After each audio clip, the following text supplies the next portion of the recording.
எல்லாருக்குமே ஒரு ஆசை இருக்கும், தேவையை விட அதிகமாக சம்பாதிக்கணும் அப்படின்னு. அதாவது தேவைன்னா வேற ஒன்றும் இல்லை, டெய்லி பேசிஸ்ல இல்லை வாரம் வாரம் நம்மளுடைய அத்தியாவசிய தேவைகளுக்கு வாங்குறோம் இல்லையா, அதுதான். சரிங்களா?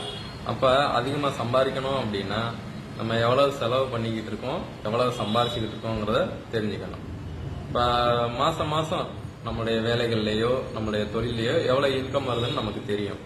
அதே மாதிரி தான் நம்ம எவ்வளவு செலவு பண்ணிக்கிட்டு இருக்கோங்கிறது நமக்கு தெரியணும்.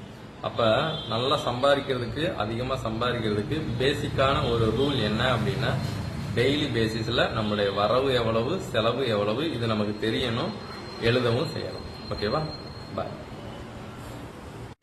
எல்லாருக்குமே ஒரு ஆசை இருக்கும், தேவையை விட அதிகமா சம்பாதிக்கணும் அப்படின்னு. அதாவது தேவைன்னா வேற ஒன்றும் இல்லை, டெய்லி பேசிஸ்ல இல்லை வாரம் வாரம் நம்மளுடைய அத்தியாவசிய தேவைகளுக்கு வாங்குறோம் இல்லையா, அதுதான். சரிங்களா? அப்ப அதிகமா சம்பாதிக்கணும் அப்படின்னா நம்ம எவ்வளவு செலவு பண்ணிக்கிட்டு இருக்கோம், எவ்வளவு சம்பாதிச்சுக்கிட்டு இருக்கோங்கிறத தெரிஞ்சுக்கணும். இப்ப மாசம் மாசம் நம்மளுடைய வேலைகள்லயோ நம்மளுடைய தொழிலையோ எவ்வளவு இன்கம் வருதுன்னு நமக்கு தெரியும். அதே மாதிரி தான் நம்ம எவ்வளவு செலவு பண்ணிக்கிட்டு இருக்கோங்கிறது நமக்கு தெரியணும். அப்ப நல்லா சம்பாதிக்கிறதுக்கு, அதிகமா சம்பாதிக்கிறதுக்கு பேசிக்கான ஒரு ரூல் என்ன அப்படின்னா, டெய்லி பேசிஸ்ல நம்மளுடைய வரவு எவ்வளவு, செலவு எவ்வளவு, இது நமக்கு தெரியணும், எழுதவும் செய்யணும். ஓகேவா? பாய்.